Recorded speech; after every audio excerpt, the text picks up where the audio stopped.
दोस्तों नमस्कार, मैं हूं शीतला तिवारी। दोस्तों आपने देखा था कि जौनपुर अनुराग यादव मसले में लालता यादव को किस तरीके से डीएम जौनपुर ने जो है लताड़ दिया। उसने कहा कि तुम्हारे कागजों में कोई दम नहीं है और तुम जो है जबरदस्ती यह सब कर रहे हो। यानी डीएम ने जो है जिस तरीके से फटकारा है तो लालता जो है यादव वह अब परेशान हो गया। अब लालता यादव को यह लगने लगा कि भैया अब तो जो है कोई माई का लाल बचा नहीं सकता, अब हमारा घर तो जो है अब गिरेगा ही। यानी लालता को जब यह पता चल गया, उसने सोचा था कि तहसीलदार कोर्ट से तो हम 1 साल तक इसको निकाले हैं और कुछ ऐसा जुगाड़ हो जाता जिससे जो है कि डीएम कोर्ट या कमिश्नरी कोर्ट, हाई कोर्ट, किसी कोर्ट से जुगाड़ हो जाता कि 1-2 साल और मामला चल जाता, अनुराग यानी केस में घसट जाता, तो शायद है कि उसके बाद जो है मामला ठंडे बस्ते में हो जाता और उसके बाद अनुराग का परिवार जो है हमारा कुछ कर नहीं पाता। लेकिन मैं आपको बता दूं कि दुखद खबरी है, लालता यादव को फाइल सुरक्षित रख ली गई है। किसी भी दिन बुलडोजर का आदेश हो सकता है। मैंने आपको कहा था दोस्तों कि देर है लेकिन अंधेर नहीं है, बुलडोजर जो है चलेगा। अनुराग यादव के मामले में हत्यारा परिवार का घर जो है वह गिरेगा, वह बेघर होगा। और एक तो दूसरी बात यह है कि वह सरकारी संपत्ति में घर बना है तो सामान्य बात है कि हत्यारा का घर गिरना भी चाहिए। हालांकि तमाम लोग जो है, हमारे जो भाई हैं, बहुत मैसेज कर करके पूछ रहे हैं, तमाम मैसेज करते हैं, सर क्या हुआ सर, जल्दी जो है बताइए कि लालता यादव का घर कब गिर रहा है। तो भैया लालता यादव का घर अब आप देख तो रहे हैं, 1 साल से जो है तो ये कहानी बनी है। 1 साल से ऊपर, यानी दीपावली से 1 साल हो गया, 1 साल के ऊपर जो है अब यह चल रहा है। लालता वहां से भाग करके जो है हाई कोर्ट तक गया, हाई कोर्ट से एक बार स्टे भी लाया 2 हफ्ते का। अब उसके बाद जो कलेक्टेड में जो मामला जो है उसने आपत्ति दाखिल की थी तो कलेक्टेड में सुनवाई हुई। अब कलेक्टर साहब ने भी कहा, पहले तो कई तारीखें लगी, कलेक्टर जो है डीएम जौनपुर बैठे नहीं, और जब बैठा उन्होंने जो है, जब उन्होंने देखा उसकी फाइल तो उन्होंने कहा कि भैया इसमें कोई दम दिलासा नहीं है, जबरदस्ती का ये कढ़ेल रहा है, किसी तरीके से जो है बुलडोजर ना चले। यानी अब जो है लालता जो है गिड़गिड़ा रहा है।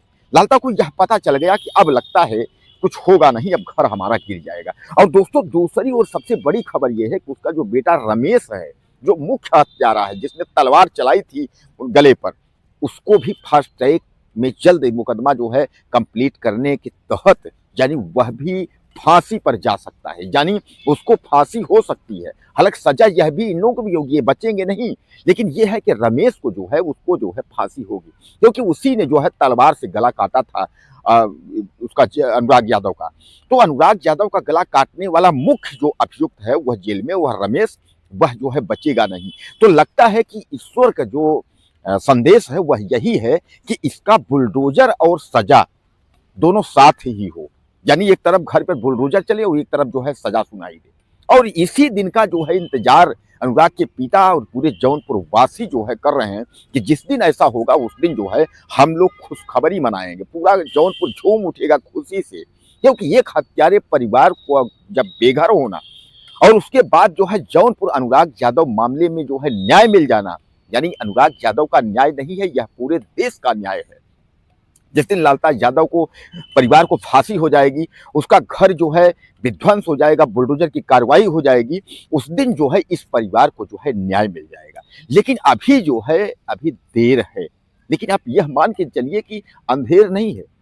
ऊपर वाला जब भी आप समझ लीजिए आपको देगा तो छप्पड़ फाड़ के देगा, और अगर ऊपर वाला लेगा तो आप समझ लीजिए आपकी चमड़ी उधेड़ करके लेगा, यानी जब लेगा आपका सब कुछ खत्म कर देगा। लालता का इतना बढ़िया बनी बनाई गृहस्थी सब कुछ जो है ठीक ठाक था, लेकिन लालता यादव ने बेटों के साथ मिलकर अनुराग यादव की हत्या कर दी। अब लालता यादव का नष्ट नाबूद होना तय है दोस्तों, यह जो है नहीं बचेगा। आप समझ लीजिए कि अभी तक इसके बनने के दिन थे, लेकिन अब इसके जो है बिगड़ने के दिन आए, क्योंकि लालता यादव एक प्लानिंग के तहत अनुराग यादव की हत्या किया है। और यह जो है हत्यारा परिवार, क्योंकि न गांव में रहने लायक है, न समाज में रहने लायक है, न देश में रहने लायक है। एक होता है गलती, गलती से हो गई, कोई क्राइम अपराध आपने गलत से कर दिया, आपने जानबूझ के नहीं किया। एक होता है प्लानिंग के तहत। तो दोस्तों यह जो कुछ हुआ है यह प्लानिंग के तहत हुआ है, और इस बात को जो है जिलाधिकारी डीएम समझ रहे हैं। जौनपुर के सारे अधिकारी इस बात को समझते हैं कि लालता यादव कैसा है, वह परिवार किस तरीके से है, जौनपुर के रामजीत यादव के लड़के अनुराग यादव की हत्या किस तरह हुई है। यह केवल जौनपुर का प्रशासन नहीं, उत्तर प्रदेश और देश एवं विदेश में जो बैठे हुए लोग हैं वह भी सब जानते हैं। और सब जो है यह देखना चाहते हैं न्याय। आज के डेट में मैं आपको बता दूं कि लालता यादव के सपोर्ट करने वाला कोई भी तरह कोई खड़ा नहीं हुआ है। अब अगर उसमें अगर कोई खड़ा भी होता है, अगर सत्ता पक्ष से कोई हाथ भी रखता है, तो उसको अपना नाक कटाना है। अगर योगी सरकार का कोई भी अधिकारी कर्मचारी अगर सपोर्ट करता है हत्यारे परिवार का, तो उसका नाक कटाना है और योगी के पैर पर कुल्हाड़ी मारने जैसी हालात है। इसलिए मैं आपको बता दूं कि कोई भी जो है सब चुप्पी साधे हुए है, कोई बोलने को तैयार नहीं है। सबको यह पता है कि अब जो है यह लालता यादव का घर बचेगा नहीं, लालता यादव का घर गिर जाएगा, आज नहीं तो कल। बुलडोजर आपका तैयार है, तेल भरा फिट है, बस आदेश का इंतजार है कि डीएम साहब आदेश करें। तो मैं आपको बता दूं, डीएम साहब ने जो है फाइल रख ली है, उन्होंने कोई तारीख जो है नहीं दी है। अब उनको जो है फैसला करना, उनको आदेश करना है, और जैसे ही डीएम साहब का आदेश होगा तो बुलडोजर जो है तुरंत लालता के घर पर कार्यवाही हो जाएगी, यानी बुलडोजर की कार्यवाही शुरू हो जाएगी। दोस्तों, आप कहाँ से हमारा वीडियो देख रहे हैं, तो आप मुझे अपना परिचय दीजिए आप, और परिचय देना न भूलिए। और अगर आप हमारा चैनल सब्सक्राइब नहीं किए हैं तो निवेदन है आप जो है सब्सक्राइब कर लें, ताकि हमारी सारी खबरें आप तक पहुँचें। और अगर हमसे कहीं कोई गलत भी होता है वीडियो बनाने में, या कहीं कुछ जो है हम गलत बोलते हैं, तो आप मुझे मैसेज करिए, आप कमेंट ज़्यादा से ज़्यादा करके बताइए कि सर जो है आप यहाँ गलत, क्योंकि हम आपसे हैं। और जो भी खबरें हम सच्ची खबरें लाते हैं तो हम आपको तक पहुँचाते हैं आपके माध्यम से ही, और 4 लोगों तक जो है खबर पहुँचती है। आप शेयर करते हैं, आप उसको देखते हैं, आप लाइक करते हैं, कमेंट करते हैं। तो कहने का तात्पर्य ये है कि हम आपसे ही जुड़े हुए हैं। जो भी सच्ची घटना होती है आप तक हम पहुंचाते हैं। तो कहीं कोई बात होती है, आप मुझे ज़्यादा से ज़्यादा कमेंट करें और चैनल को सब्सक्राइब कर लें। अगले वीडियो में फिर मिलते हैं।